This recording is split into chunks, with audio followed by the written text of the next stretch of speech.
Hallelujah, hallelujah, hallelujah.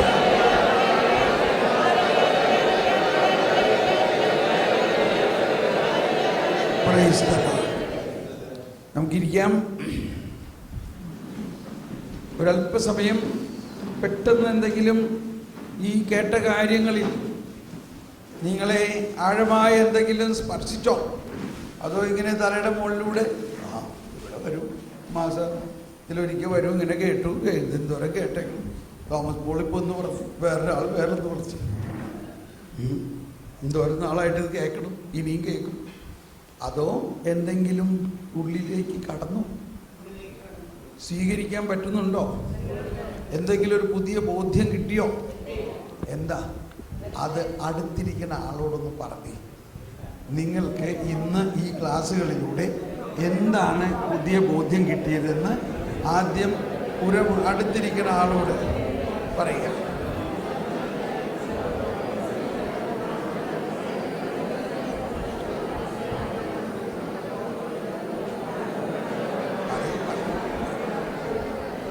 അടുത്തിരിക്കുന്ന ആളോട് പറയുക.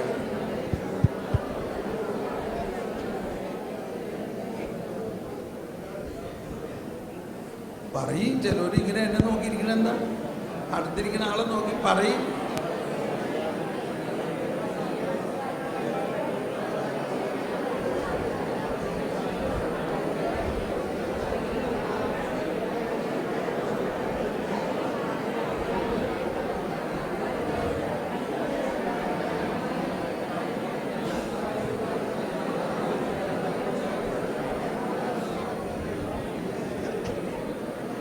പറഞ്ഞു കഴിഞ്ഞോ? എന്താ നിങ്ങൾ പറഞ്ഞത്? എന്താ നിങ്ങൾ കേട്ടത്? രണ്ട് കാര്യം. നിങ്ങൾ അങ്ങോട്ട് എന്തോ പറഞ്ഞു, അവർ നിങ്ങളോട് എന്തോ പറഞ്ഞു, നിങ്ങൾ കേട്ടു. രണ്ട് കാര്യം ഇവിടെ വന്ന് പറയുക. അതാണ് സ്വകാര്യ മുറിയിൽ കേട്ടത് പുറമുകളിൽ പ്രഘോഷിക്കുക എന്ന് പറഞ്ഞതിൻ്റെ അർത്ഥം. അപ്പോൾ നിങ്ങൾ സ്വകാര്യ മുറിയിൽ കേട്ടോ? എന്താ കേട്ടത്? എന്താ പറഞ്ഞത്?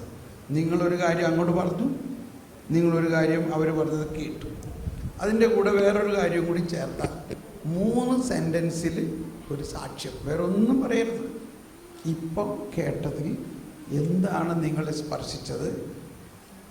എന്താണ് അടുത്ത ആളെ സ്പർശിച്ചത്? ഇതിൻ്റെ ഇടയിൽ വേറെ എന്തെങ്കിലും കൂടി ചേർത്ത് വേഗം വരിക എന്ന് പറയാം. അവസരമാണ്. ഇതൊരു വളരെ സുവർണ അവസരമാണ്. ഇത് പോയാൽ പോയി. അടുത്ത ആൾ വരാം. ഇവിടെ നിന്ന് വന്ന് ഇത്തിരി നേരം ലൈനിലൊക്കെ നിന്നോ. സമയം ലാഭിക്കാൻ വേണ്ടി നമ്മൾ ലൈനിൽ നിൽക്കേണ്ടി വരും. ചേച്ചി പോയാൽ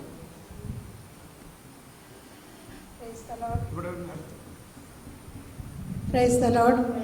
ഞങ്ങൾ ബ്രദറിൻ്റെ ധ്യാനം കൂടിയതായിരുന്നു കഴിഞ്ഞ മധ്യസ്ഥ പ്രാർത്ഥനയുടെ ഇതിനൊക്കെ. അപ്പോൾ അന്ന് മുതൽ ആ ഗ്രൂപ്പിൽ വന്നത് ഞങ്ങൾ 2-3 പേരേ ഉണ്ടായുള്ളൂ. എന്നാലും ഞങ്ങൾ സെൻറ്റ് ആൻ്റണീസ് ഇടവകയിലെ മധ്യസ്ഥ പ്രാർത്ഥനാ ഗ്രൂപ്പാണ്.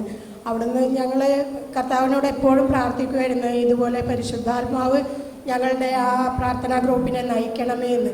അപ്പോൾ ബ്രദർ പറഞ്ഞ പോലെ തന്നെ ഇന്ന് കാലത്തെ ക്ലാസ്സിൽ മനസ്സിൽ നമ്മളത് പറഞ്ഞിട്ട് വേണം ദൈവത്തിൻ്റെ ആത്മാവുമായിട്ട് പ്രാർത്ഥിക്കണം. അപ്പം ബലഹീനതയെപ്പറ്റി എപ്പോഴും പറയും. പ്രാർത്ഥിക്കുമ്പോൾ ഞങ്ങൾ ഓരോരുത്തരാണെങ്കിലും വേണ്ടവണ്ണം പ്രാർത്ഥിക്കേണ്ട എങ്ങനെയെന്ന് ഞങ്ങൾക്ക് അറിയില്ല എന്നുള്ള ഞങ്ങളുടെ അവസ്ഥ ദൈവത്തിന് സമർപ്പിച്ചിട്ട് ഞങ്ങൾ പ്രാർത്ഥിക്കുമായിരുന്നു. ഇപ്പോൾ ഒന്നും കൂടി ബോധ്യമായി. ബ്രദർ പറഞ്ഞ പോലെ മനസ്സിൽ എന്താണ് പ്രാർത്ഥിക്കുന്നുണ്ട് അത് ആദ്യം മനസ്സിൽ വരണം. എന്നിട്ട് അത് നമ്മൾ ആത്മാവിനോട് പ്രാർത്ഥിക്കുക. Price the Lord. കൈയടിച്ച് കർത്താൻ നന്ദി പറയാം. അടുത്ത ആൾ വരാം. എൻ്റെ അടുത്തിരുന്ന സഹോദരി എന്നോട് പറഞ്ഞത്, ജീവിതത്തിൽ ആദ്യമായിട്ട് ഏദൻ തോട്ടത്തിൽ നിന്ന് തന്നെ ദൈവത്തിൻ്റെ കരുണ ഒഴുകി തുടങ്ങിയെന്ന് ആ സഹോദരിക്ക് ബോധ്യമായി എന്ന് പറഞ്ഞു. ഞാൻ ആ സഹോദരിയോട് പറഞ്ഞതെന്താണെന്ന് വെച്ചാൽ, ഇവിടെ വെച്ച് എനിക്ക് എൻ്റെ ബോധ്യം ഉറപ്പിക്കപ്പെട്ട ഒരു കാര്യമാണ്. ഞാനിതുവരെ നിയമത്തിലൂടെയാണ് നമുക്ക് രക്ഷ കിട്ടുന്നതെന്നുള്ളൊരു അല്പം കാര്യം കൂടി എൻ്റെ ഉണ്ടായിരുന്നു. പക്ഷെ ഇവിടെ വന്നപ്പോൾ അതിനെ ഉറപ്പിക്കുന്ന വിധത്തിൽ നിയമത്തിലൂടെയല്ല, യേശുക്രിസ്തുവിലുള്ള വിശ്വാസം വഴിയാണ് നമ്മൾ രക്ഷപ്പെടുന്നത്. അപ്പോൾ യേശുക്രിസ്തുവിലുള്ള വിശ്വാസം വഴി നമ്മൾ കൃപ നിറഞ്ഞിരിക്കുന്ന സമയത്ത് നമുക്ക് പാപം ചെയ്യാൻ പറ്റില്ല. അങ്ങനെ നമ്മൾ പാപം ചെയ്യാതെ നിയമം പൂർത്തീകരിക്കുകയും ചെയ്യുന്നു എന്ന ബോധ്യം എനിക്ക് കിട്ടിയത് ഞാൻ ആ സഹോദരിയോടും പറഞ്ഞു. Very good. Praise the Lord. Excellent, excellent. Praise Lord. എൻ്റെ അടുത്തിരുന്ന ഒരു പയ്യനാണ്. ആ പയ്യനോട് ഞാൻ ചോദിച്ചിട്ട് അതൊന്നും പറഞ്ഞില്ല. ഞാൻ അതിനോട് പറഞ്ഞ് നല്ല രീതിയിൽ യേശുവിൽ വിശ്വസിച്ച് കർത്താവിൻ്റെ വചനങ്ങൾ ശ്രമിച്ച് എല്ലാ കാര്യങ്ങളും വളരെ ഭംഗിയായി ആരോടും വഴക്കടിക്കാതെയോ വീട്ടിൽ എല്ലാവരോടും സ്നേഹമായിട്ട് പെരുമാറണം. അപ്പനമ്മയെയും സഹോദരങ്ങളെയും ബഹുമാനിക്കണം. സ്കൂളിലായാലും പഠിക്കണ കാര്യങ്ങളിലായാലും അധ്യാപകരെയും മറ്റെല്ലാവരെയും ബഹുമാനിക്കണം. നല്ല രീതിയിൽ നാടിനും വീടിനും നല്ല കുട്ടിയായിട്ട് വളരണം എന്ന് പറഞ്ഞു. Price the Lord. കൈയെടുത്ത് എന്ന് പറയാം. Price the Lord. ഞാൻ Robert Kottappuram, Kodungallur Kottappuram.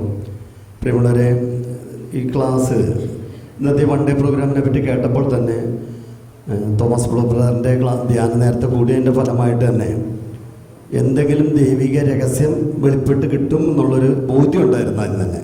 Price the Lord. അതേപോലെ തന്നെ നമ്മൾ കേൾക്കാത്ത ഒത്തിരി കാര്യങ്ങൾ ഒരു തിരിച്ചറിവ് കിട്ടിയതായിട്ട്, അതായത് പാതാളം എന്നത് എന്നിൽ ഒത്തിരി തെറ്റിദ്ധാരണകളൊക്കെ ഉണ്ടായി. നരകമാണോ, ശുദ്ധീകരണ സ്ഥലമാണോ എന്നൊക്കെ ഉള്ളത്. പക്ഷേ പാതാളം ഒരു സ്ഥലമാണ്. അത് ഒത്തിരി ഉള്ളിൽ തട്ടിയുള്ള ഒരു ചിന്തയായിരുന്നു. അതേപോലെ തന്നെ ഞാൻ വീട്ടിൽ തന്നെ എന്തെങ്കിലും തെറ്റുകൾ കണ്ടാൽ അത് ശരിയല്ല, ഇത് ശരിയാണ്, അങ്ങനെ ഒരു തിരുത്തൽ മനോഭാവം എനിക്ക് എപ്പോഴും ഉണ്ടായിരുന്നു. അതുകൊണ്ട് എനിക്ക് തന്നെ പലപ്പോഴും കുറ്റബോധം ഉണ്ടാവാറുണ്ട്, ഞാൻ പറയുന്നത് ശരിയല്ലല്ല എന്നൊക്കെ. പക്ഷേ ശരിയല്ലല്ല തോന്നിയിട്ട് കാര്യമില്ല പ്രിയപ്പെട്ടവരെ. കരുണയുള്ളവർ ഭാഗ്യവാന്മാർ, അവർക്ക് കരുണ ലഭിക്കും. ആ ഒരു ബോധ്യം, ആ തിരിച്ചറിവ് ഇന്നത്തെ ക്ലാസ്സിൽ കിട്ടി. നമ്മുടെ ഫരിസേയ മനോഭാവം മാറ്റുമ്പോൾ അന്ന് മാത്രമാണ് ഈശോയുടെ കൃപ എനിക്ക് ലഭിക്കുകയുള്ളൂ എന്നുള്ളൊരു തിരിച്ചറിവ്. Price the Lord. Thank you. Price the Lord. എൻ്റെ അടുത്തിരുന്ന സഹോദരനായി ചർച്ച ചെയ്തപ്പോൾ അദ്ദേഹം പറഞ്ഞു, ഫരീസയത്വ മനോഭാവം അത് വ്യക്തിത്വത്തിൽ നിന്ന് മാറ്റിക്കഴിഞ്ഞാൽ മാത്രമേ ആ വ്യക്തിക്ക് രക്ഷപ്പെടാൻ സാധ്യമാകൂ എന്ന ഒരു ബോധ്യം പറഞ്ഞപ്പോൾ ഫരീസയത്വ മനോഭാവത്തിൽ ഒരു കാര്യം കൂടി കൂട്ടിച്ചേർക്കാൻ സാധിച്ചു. കാരണം ബ്രദർ പറഞ്ഞു, സ്വന്തം കുടുംബത്തിൽ തന്നെ ആദ്യം അത് ആരംഭിക്കണമെന്ന്. സ്വന്തം കുടുംബാംഗങ്ങളുടെ മാറ്റം ഞാൻ മാറിയാൽ എന്നിലൂടെ എൻ്റെ കുടുംബത്തെ ആദ്യം മാറ്റാൻ ഞാൻ പരിശ്രമിക്കണം. അങ്ങനെയെങ്കിൽ മൗനമായി എല്ലാം കണ്ട് എല്ലാം മനസ്സിലാക്കി ഔസേപിതാവിനെ പോലെ മാതാവിനെ പോലെ എല്ലാം സ്വയം ഉള്ളിൽ ശേഖരിച്ചിട്ട് മനസ്സിലാക്കിയിട്ട് അവർക്ക് വേണ്ടി മൗനമായി യേശുവിനോട് മധ്യസ്ഥം വഹിക്കുക, ഭാഷാവരത്തിൽ പ്രാർത്ഥിക്കുക, അവർക്ക് മാറ്റം വരുന്നത് കണ്ട് സാക്ഷ്യമാകുക. ആ ഒരു അവസ്ഥ കൂടി കൂട്ടിച്ചേർക്കാൻ സാധിച്ചു. Thank you. Price the Lord. Price the Lord. ഞാനിവിടെ ബ്രദറിൻ്റെ ധ്യാനം 14 ദിവസത്തെ ക്ലാസ് കേട്ടപ്പോൾ അവിടെ നിന്നിട്ട് ഇങ്ങനെ ബ്രദറിൻ്റെ ധ്യാനം വല്ലപ്പോഴും എവിടെയെങ്കിലും കൂടണം എന്നുള്ള ഒരു ആഗ്രഹം വന്നു. അപ്പം ഇന്ന് ഒരു ദിവസമെങ്കിലും ബ്രദറിൻ്റെ ഒരു വാക്ക് കേൾക്കാനായിട്ട് ഒരു സമയം കിട്ടിയതിൽ ദൈവത്തിന് നന്ദി പറയുകയാണ്. പിന്നെ അവിടെ പരിസരം എന്ന് പറഞ്ഞത് നമ്മൾക്ക് കിട്ടിയേക്കണ അനുഭവങ്ങൾ പലതും മാറ്റും പോണത്. ഇപ്പം ഒരു തുള്ളി വെള്ളം ഇട്ടു ഒരു തുള്ളി മണ്ണെണ്ണ ഇട്ടാൽ അതിനെല്ലാത്തിനും മണം ഉണ്ടാവും അല്ലേ? ആ മണ്ണെണ്ണ വീണ പോലെയാണ് പരിസരൻ്റെ സ്വഭാവം. എല്ലാം വിധിക്കാൻ നല്ലതാണ്, പക്ഷെ പ്രവൃത്തിയിൽ നമ്മൾ ആരക്കട കണ്ടാലും നമ്മുടെ ഉള്ളിലേക്ക് മറ്റവൻ കയറി വരും. അപ്പോൾ അതിനെ നമുക്ക് മാറ്റാനും പുതിയൊരു വ്യക്തിയായിട്ട് ജീവിക്കാനുള്ളൊരു ക്ലാസ് ബ്രദറിലൂടെ കിട്ടി. പിന്നെ അതുകൂടാതെ ധനവാൻ്റെ മകൻ 2 പേരുടെ കാര്യങ്ങൾ അപ്പം കൂടെ ഉണ്ടായിട്ട് പോലും അവന് ഞാനിവിടെ ഉണ്ടായിട്ട് അവന് ധൂർത്തനായ മകൻ തിരിച്ചു വന്നിട്ട് ഇത്രയും ചെയ്തല്ല എന്നുള്ളൊരു മനോഭാവം. ആ മനോഭാവത്തിൽ നിന്ന് വ്യത്യാസപ്പെട്ട് നമ്മളുടെ ജീവിതത്തിലും ദൈവം കൂടെ ഉണ്ടെങ്കിലും നമ്മൾ എന്തോരം കിട്ടിയാലും ഇത് പോരാ. ദൈവം ചെറുത് എന്നാലും വലുത് എന്നാലും തരാനുള്ളവന് വിശ്വസ്തനാണ്. വിശ്വസ്തനായാൽ നിന്നാൽ നമുക്ക് അവസാനം വരെ കിട്ടുമെന്നുള്ളൊരു ബോധ്യം എനിക്ക് കിട്ടി. Price the Lord.